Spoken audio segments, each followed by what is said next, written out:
आर्थिक वर्ष 2080-81 को अचम्मको बजेटको शीर्षकबाट आफ्नो भनाइ सुरु गर्छु। मैले किन अचम्मको भनेको छु भन्ने कुरा बिस्तारै प्रमाणित गर्दै जानेछु। आज छलफल भइरहेको आर्थिक वर्ष 2080-81 को बजेटमाथि मैले केही समीक्षात्मक प्रतिक्रिया दिने जमर्को गरेको छु।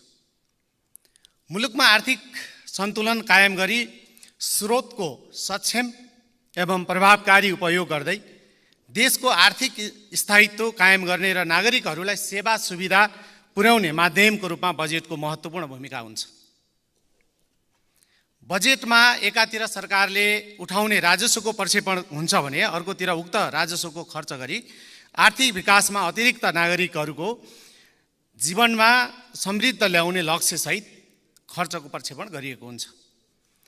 अर्थात् बजेट निर्माणमा राजस्वका स्रोतहरूको पहिचान, सरकारको आर्थिक नीति र प्राथमिकताको आधारमा ती स्रोतबाट उठाइने राजस्वको रकम निर्धारण गरिन्छ।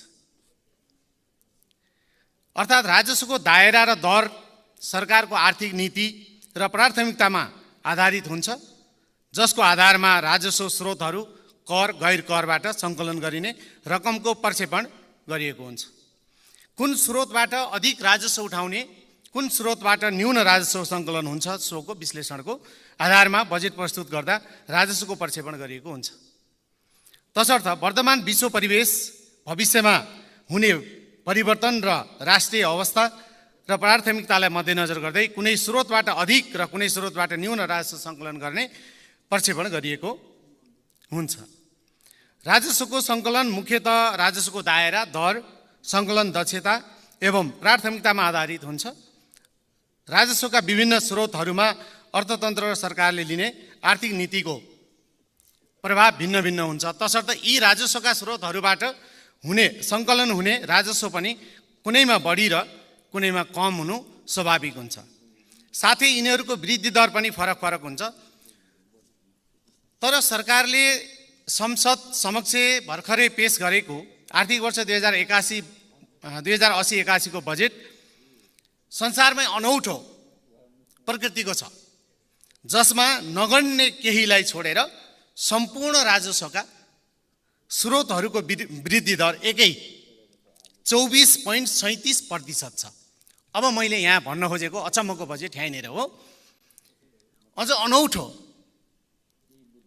जम्मा टोटल राजस्वको वृद्धि दर र त्यस अन्तर्गतका राजस्वका स्रोतहरूको वृद्धि दर समान, अर्थात् 24.37% छ, जसले राजस्वको प्रक्षेपणमा प्रश्न उब्जिएको छ। सम्माननीय सभामुख महोदय, थप पुष्टिका लागि केही उदाहरणहरू हेरौँ। आर्थिक वर्ष 2080-81 मा प्रक्षेपित सरकारको कुल राजस्वको वृद्धि दर आर्थिक वर्ष 2079-80 को संशोधित बजेटको 24.37% हुने गरी प्रक्षेपण गरिएको छ भने कर तथा गैर करको वृद्धि दर पनि 24.37% नै छ। बजेटको बुँदा नम्बर 482 मा मूल्य अभिवृद्धि करका 170 र अन्तशुल्कका 340 छुटका दरहरू खारेज गरेको उल्लेख गरिएको छ। यसको प्रभावले अन्तशुल्क र मूल्य अभिवृद्धि करको वृद्धि दर अवश्य फरक पर्छ। तर प्रस्तुत बजेटमा यी दुवै स्रोतको वृद्धि दर पनि 24.37% नै छ। सम्माननीय सभामुख महोदय, त्यसकारणले संसारमै नभएको अचम्मको बजेट म भन्दैछु। बुँदा नम्बर 484 मा केही वस्तुको आयात निरुत्साहित गर्न पैठारीमा लाग्ने महसुल वृद्धि गर्ने र त्यस्ता स्वदेशी वस्तुको मूल्य अभिवृद्धि कर र अन्तशुल्कमा छुट दिने उल्लेख छ, जसले आयातमा सङ्कलन हुने भन्सारको वृद्धि दर, मूल्य अभिवृद्धि करको वृद्धि दर र आन्तरिक उत्पादनमा सङ्कलन हुने अन्तशुल्क र मूल्य अभिवृद्धि करको सङ्कलनमा फरक परिवर्तन ल्याउँछ।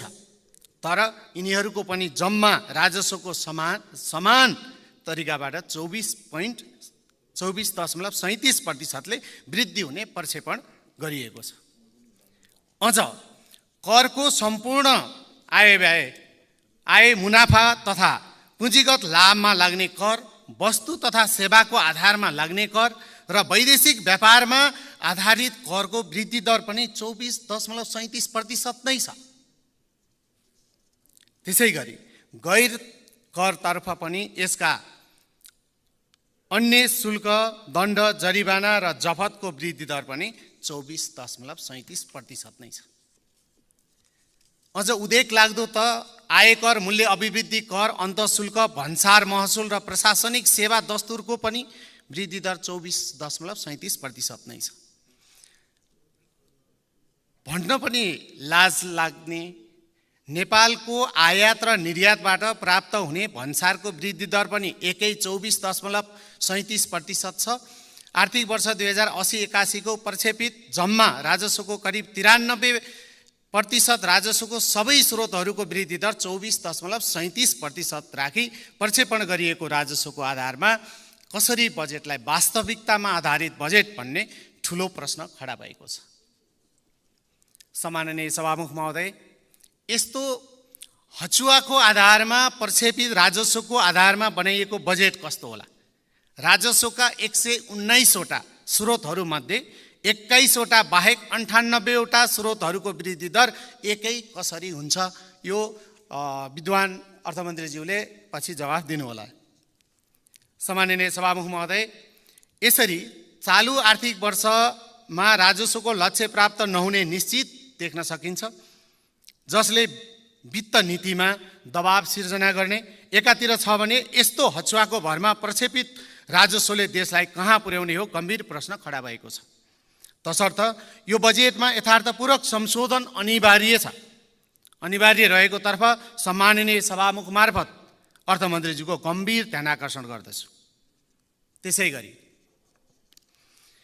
नेपाल सरकारले आर्थिक वर्ष 2080-81 को बजेटमा अत्यन्त विवादित संसदीय क्षेत्र पूर्वाधार विकास कार्यक्रमलाई बिउत्याएर नेपाली जनतामा आर्थिक भार थप्ने काम गरेको मात्र नभएर प्रस्तुत बजेटको विश्वसनीयतामाथि नै थप प्रश्न चिन्ह खडा गरेको छ। देशको अर्थतन्त्र चुनौतीपूर्ण अवस्थामा गुज्रिरहेको समयमा सरकारले यो कार्यक्रमलाई आर्थिक वर्ष 80-81 मा समावेश गरी विकेन्द्रीकरणको औचित्यमा नै प्रश्न उठाउनेका साथै उल्लिखित कार्यक्रमका लागि बजेट विनियोजन गरिनु राज्यको अनुचित दोहन हो।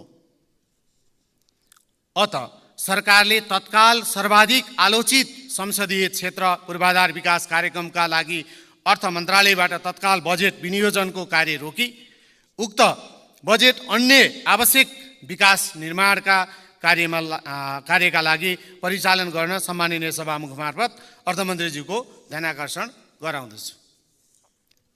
अब केही अरू मुद्दाहरू केही सुझावको रूपमा पनि हुन सक्छ।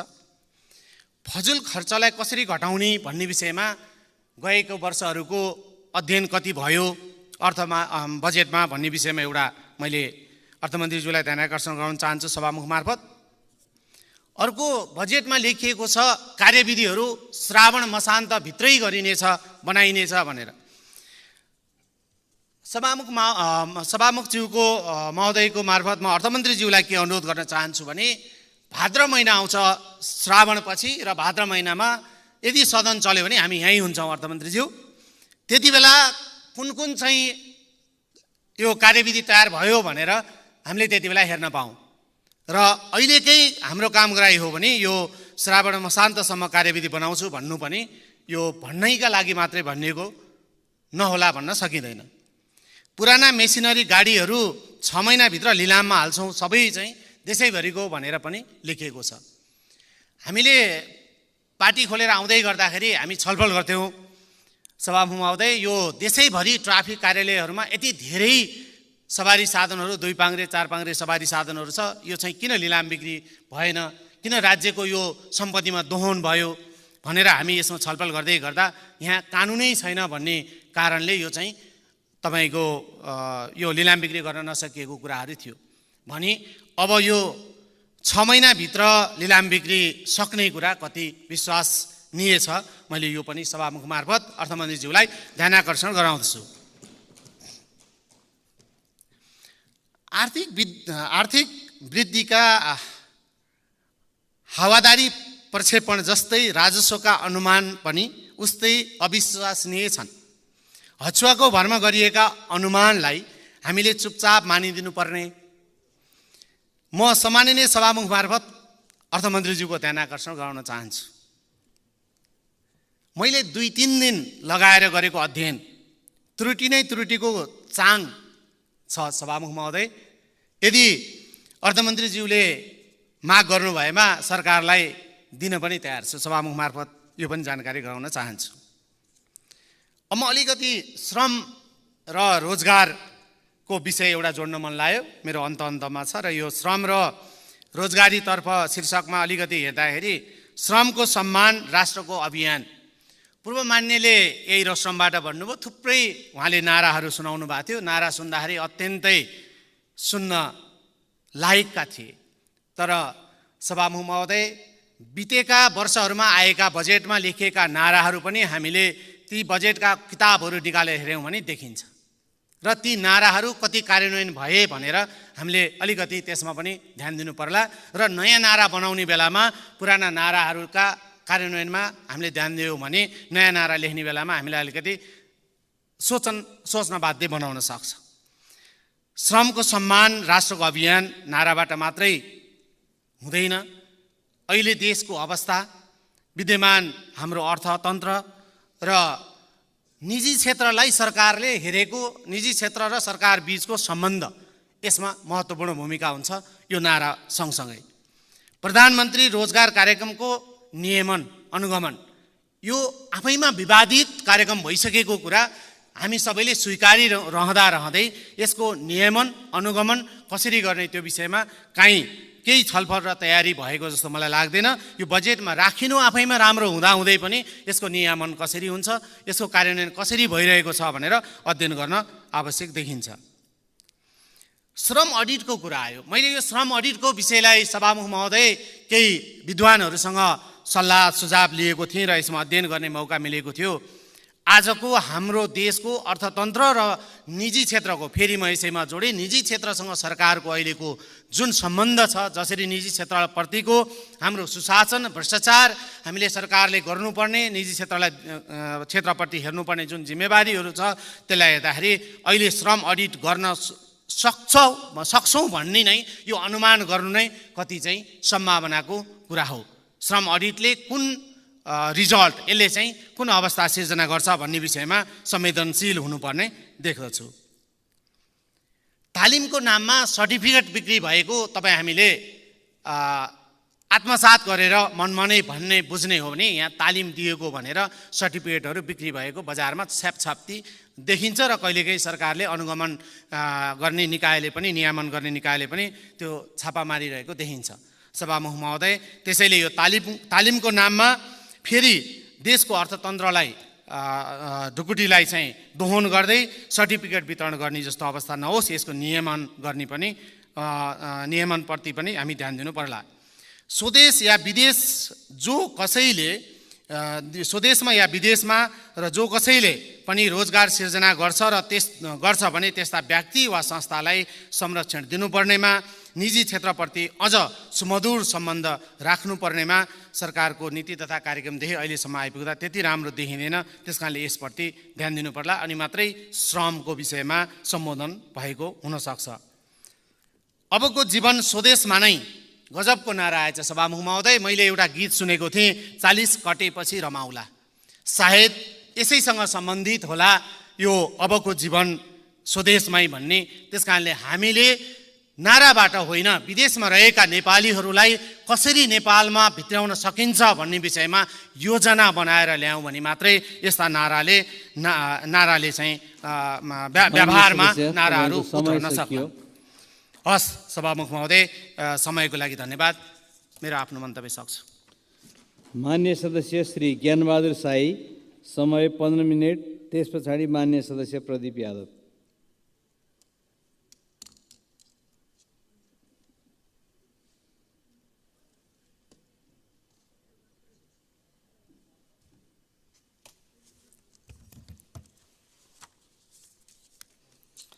सम्माननीय सभामुख महोदय र माननीयज्यूहरू, भर्खरै अर्थमन्त्रीज्यूले एउटा समाचार आएको छ, करका दर हेरफेर गरिए भनेर।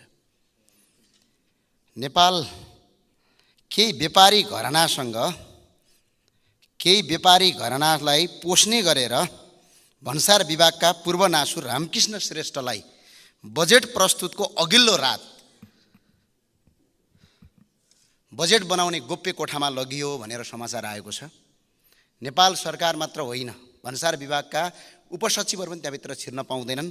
म आज संसदलाई यो जानकारी गराउन चाहन्छु। अघिल्लो वर्ष पनि यस्तै भयो। अहिलेको वर्ष छिटै संसदीय समिति छानबिन गरेर यदि यो काम अर्थ मन्त्रालयबाट भएको हो भने अर्थमन्त्रीमाथि कारबाही गरियोस्, यदि अर्थ मन्त्रालयले गरेको होइन भने लेख्ने मिडियाहरूमाथि कारबाही गरियोस्। भर्खर अहिले यो आएको छ, यसलाई छानबिनका रूपमा मात्र अगाडि बढाएर यहाँ छलफल गरियोस्, किनभने राज्यलाई 90 करोड रुपैयाँ घाटा लाग्यो भन्ने छ।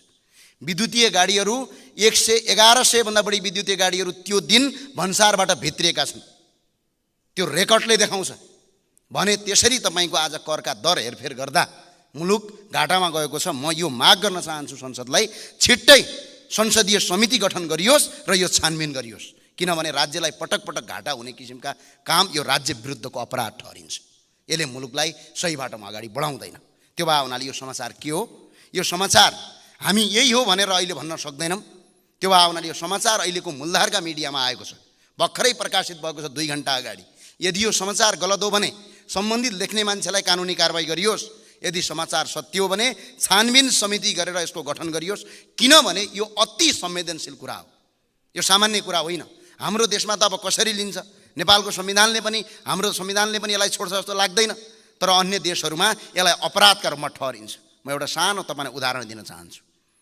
तत्कालीन बेलायतका अर्थमन्त्रीज्यूले एउटा सङ्केतिक भाषामा बोल्नुभएछ, जति चुरोट खानुहुन्छ खानुहोस्, आज भोलिबाट त खाना पाउनुहुन्न भन्नुभएछ। तर भोलिबाट चुरोटको कर दर रेट बढेछ र त्यसभन्दा पछाडि त्यो चुरोटको जनले अर्थमन्त्रीले जुन सङ्केतिक भाषामा बोले उहाँले राजीनामा दिनुपर्ने अवस्था आयो। संसारभरि यसका थुप्रै प्र्याक्टिसहरू छन्। त्यो भए हुनाले यो विषयवस्तु भर्खरै आएको छ, अनलाइन खबरले भर्खरै छापेको छ। त्यो भएको हुनाले यो विषयवस्तु सामान्य होइन। म फेरि पनि भन्छु, भोलिको सदन तब मात्र चल्छ जब छानबिन समिति गठन हुन्छ मात्रै, किनभने यो सामान्य विषयवस्तु होइन। त्यो भए हुनाले मैले यो कुरा अहिले पनि म अनुरोध गर्न चाहन्छु।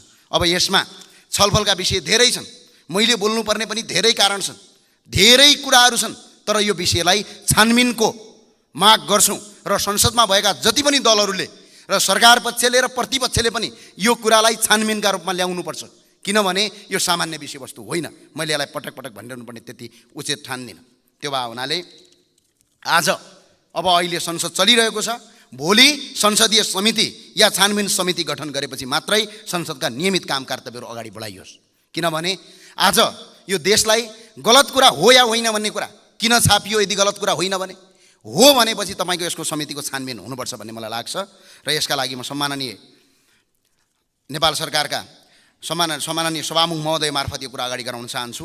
र साथसाथै अहिलेको जुन अर्थको बजेट आएको छ, बजेट बन्ने कस्तो चिज हो यो? हामी त अचम्ममा परेका छौँ। मैले अहिलेका अर्थमन्त्रीज्यूलाई इङ्कित गरेको होइन, हरेक वर्षको बजेट हेर्छौँ, यस्तै यस्तै कर्मचारीले लेखिदिने, यहाँ ल्याएर फोटोकपी गर्ने, भ्याट यहाँ पारित गरिदिने। बजेट भनेको कस्तो हुनुपर्छ? बजेट भनेको यो कुनै दन्ते कथा होइन, यो कतै गएर कथा पढे जस्तो, कसैले त्यो हाम्रो पश्चिमतिर भन्छ साहित्य भने जस्तो होइन। यसले जनताका दैनिक जीवनसँग जोड्न सक्नुपर्छ। जनताका दैनिक जीवन। आज यो बजेट भाषणमा के कुरा समेटिनुपर्छ भने, आज जानुहोस् त एकछिन टिचिङ अस्पतालमा 6 महिना पछाडि पालो आउँछ, यसलाई सुशासन कसरी गर्ने, यो बजेटभित्र छोड्ने कि नछोड्ने। विज्ञान तथा प्रविधि मन्त्रालयमा खरबमा बजेट छ, तर एउटा रकेट बनाएर तपाईको अमेरिकामा तपाईँ परीक्षण गर्छु हजुर भनेर शिक्षा मन्त्रालयमा लाइन लागेर इन्जिनियरहरू, तपाईँको त्यहाँको वैज्ञानिकहरू कुर्दासम्म तपाईँको भित्र छिर्न दिइँदैन। यो नीति कसले बनाउने? आज नागरिकले न्याय पाएका छैनन्, त्यो न्यायको नीति कसले बनाउने? अनि बजेट भाषणमा समेट्नु पर्दैन यस्ता कुराहरू। बजेट भाषण त एउटा कर्मचारीले लेखिदिने अनि यहाँ आएर प्रस्तुत गर्ने मात्रै भयो। म 2-4 वटा कुरा भन्न चाहन्छु। सम्माननीय सभामुख महोदय, 2080 का नीति, यो बजेटको यो भाषणको म तपाईँको पृष्ठ नम्बर 7 को 2080-81 का बजेटका उद्देश्यमा एउटा पढ्न चाहन्छु। मैले यहाँ कसैलाई अर्थमन्त्रीज्यू मेरो प्रतिपक्षी पार्टीको भयो भन्दैमा मैले राम्रो कुरालाई पनि गलत भन्नुपर्छ भन्ने म मानसिकताको मान्छे पनि होइन, भन्दा पनि भन्दिनँ, तर भएको कुरा भन्छु। अर्थतन्त्रलाई गतिशील बनाई फराकिलो दिगो र समावेशी आर्थिक वृद्धि हासिल गर्ने भनेर लेख्नु भएको छ। सुन्दाखेरि कति मजा आउँछ। तर जुम्ला, रारा, कर्णालीमा अहिले पनि अर्थमन्त्रीज्यू 34 अर्ब रुपैयाँ जडीबुटीमा 6 अर्ब रुपैयाँको स्याउ आयात गर्छौँ। तपाईँले बाटो पिच मात्र राराका लागि अहिले हालिदिएको भए 34 अर्ब त्यो, 6 अर्ब त्यो, दुईटा 40 अर्ब रुपैयाँ यो राज्यलाई फाइदा हुन्छ। तपाईँले 2 अर्ब मात्र खर्च गरिदिए पुग्छ। यतातिर नीति बनाउनु पर्दैन। यो नीति बनाउनुहोस्। र अर्को यो बजेटका प्राथमिकतामा भन्नुभएछ, यसमा अर्को कुरा लगानी मैत्री वातावरण निर्माण गरी निजी क्षेत्रको मनोबल उच्च पार्ने भन्नुभएको छ। सुन्दाखेरि कति मजा आउँछ। तर एउटा डाटा हेरिदिनुहोस्। अहिले अघिल्लो वर्ष लगानीको कुल ग्राहस्थ उत्पादनको 37.4% बजेट तपाईँको लगानीको थियो भने अहिले 32.6% तपाईँको लगानी हुन्छ भने अनुमानित छ। अनि यो नारा लेख्ने अनि यहाँ कार्यान्वयन नगर्ने, यसले चाहिँ तपाईँको सिर्फ सुवा रटाई बजेट हुन्छ, सिर्फ दन्ते कथा पढाइ हुन्छ। त्यो भए हुनाले यसलाई अध्ययन गरेर मैले भन्नु पर्दैन, धेरै पढे लेखेका हुनुहुन्छ। मैले त अस्ति पनि भनिसकेँ, अमेरिका र युरोप पढेका, नेपालको न भूभाग पढेका न जीवन पढेका। आलुमा र तपाईँको प्याजमा कति पानी लाग्छ भन्ने कुरा ज्ञान नभएका कारणले आज यो देश बर्बादतिर जाँदैछ। अर्को कुरा म तपाईँलाई भन्न चाहन्छु, कृषि, ऊर्जा र पर्यटन क्षेत्रको विकास भन्नुभएछ उद्देश्यहरूमा बजेटका प्राथमिकतामा। कृषिमा 3.36%, पर्यटनमा 0.68% बजेट छ। अनि यसरी कसरी अगाडि बढ्न सक्छ? गुणस्तरीय भौतिक पूर्वाधार भन्नुभएछ। वाह, सुन्दा त कति आनन्द लाग्छ। तर अर्थमन्त्रीज्यू 2 खर्ब 11 अर्ब रुपियाँ अहिले पनि राज्यको नेपाल सरकारको फिक्स डिपोजिटमा राखेर सरकारले ब्याज खाइरहेछ। आज पनि तपाईँको व्यवसायीले तपाईँको आफ्नो भुक्तानी पाएका छैनन् र आज धरधरी रोइरहेछन्। सचिवलाई र उपसचिवलाई र डीलाई घुस खुवाइरहेका छन् आफ्नो तपाईँको बिल पास गर्नका लागि। यो 2 खर्ब 11 अर्ब फिक्स डिपोजिटबाट आजै तान्नुहोस्, भोलि तानेर रिलिज गर्नुहोस्, आफै विकास हुन्छ। यसलाई विकास गर्न अरू केही गर्नु पर्दैन भन्ने मलाई लाग्छ। र अर्को वित्तीय क्षेत्रको सुधार भन्नुभएछ। वित्तीय क्षेत्रको सुधार हेर्दाखेरि कति राम्रो। तर हेर्नुहोस् त, सहकारीले ठगेर मान्छे आन्दोलन गर्न काठमाडौँ आइरहेछ भने यो कानुन कसरी ल्याउनुहुन्छ? यो छिटो ल्याउनुहोस्। यसलाई पारित गरेर आज मकै पोल्दै गरेका, बाटोमा तरकारी बेच्दै गरेका मान्छेले 50-50 रुपियाँ जम्मा गरेर राखेको सहकारीहरूका केही सुकुला मुकुला गुन्डाहरूले तपाईँको उनीहरूको सम्पत्ति लगेर तपाईँको फरार भएका छन्। राज्यका ठुल्ठुला वहदाका तपाईँको राजनीतिक दलसँग साँठगाँठ गरेर आज उनीहरूले आँसु र रगतको आँसु बगाउन बाध्य पारेका छन्। यो नीति ल्याउनुहोस्। यसपछि बल्ल यो बजेट तपाईँको साँच्चैको सान्दर्भिक बजेट हुन्छ। यो लेखेर हुँदैन। अर्को कुरा भन्नुभएछ डिजिटल र हरित अर्थतन्त्रको प्रवर्धन। आहा, सुन्दा कति राम्रो र आनन्द लाग्छ। डिजिटल भन्नुहुन्छ। अहिले मात्रै मैले पाएको रिपोर्ट हेर्नुहोस् त माननीय अर्थमन्त्रीज्यू, 71 खर्ब 38 अर्ब 17 करोडको ट्रान्जेक्सन छ। हाम्रो कर अहिले तपाईँको 38.5% कर अहिले तपाईँको के छ भने एभरेज कर हो। 298% हामीले कर तिर्छौँ। यदि तपाईँको 38% मात्र कर तिर्ने भने 21 खर्ब रुपियाँ आउँछ। विदेशीसँग 1 रुपियाँ पैसा पनि तिर्नु पर्दैन। सबै डिजिटल प्रणालीमा लागू गर्नुहोस्। यो लेखेर हुँदैन भन्ने कुरा मलाई लाग्छ। यसलाई सुधारौँ। र अर्को एउटा कुरा म अर्थमन्त्रीज्यूलाई भन्न चाहन्छु, यो चाहिँ नीति तथा कार्यक्रममा म यहाँ यो पृष्ठ नम्बर पनि बताइदिउँ होला। पृष्ठ नम्बर 49 को 127 नम्बर बुदामा के लेख्नु भएको छ भने, जति पनि तपाईँको यो अस्थायी कर्मचारीहरू छन् यिनीहरूलाई सामुदायिक विद्यालयमा कार्यरत कर्मचारीको सेवा सुविधा लगायत विषयमा सम्बोधन गरिनेछ भनेर राष्ट्रपतिज्यूले ढक्क लागेर यहाँ तमझम गरेर यहाँ पढ्नुभयो। हामीले तल बसेर ढ्याप ढ्याप हान्यौँ। तर यो बजेटमा कहीँ कतै पनि समेटिएन। त्यही भएर आज 35,068 जना मान्छे आज आन्दोलनमा छन्। कि त यसमा नलेख्नु कि त यसमा लेख्नु। किनभने एउटामा लेखेर यो तपाईँको चर्चा कमाउनलाई तपाईँको बजेट अगाडि बढाएर हुँदैन भन्ने मलाई लाग्छ। र सम्माननीय अर्थमन्त्रीज्यू, र आर्थिक वर्षमा अहिले कति भयो? 17 खर्ब 51 अर्ब 31 करोडको बजेट आयो। यसमध्ये वित्तीय र तपाईँको चालु गरेर 14 खर्ब 49 अर्ब 23 करोड रुपियाँ तपाईँको हाम्रो खर्च हुँदैछ। यानि कि 100 रुपियाँमा तपाईँको जम्मा 17 रुपियाँ 25 पैसा मात्र तपाईँको विकासका लागि खर्च हुन्छ। बाँकी रहेको 82 रुपियाँ 75 पैसा तपाईँको तलब भत्तामा खर्च हुन्छ। अनि यो व्यवस्था पालेर मुलुक अगाडि बढ्छ। यो व्यवस्था पालेर मुलुक अगाडि बढ्छ भने हामीलाई यो व्यवस्था पाल्ने, कर कसरी उठाउने, विदेशीबाट ऋण कसरी नल्याउने भन्ने कुरा प्रश्न देखाउनुहोस्।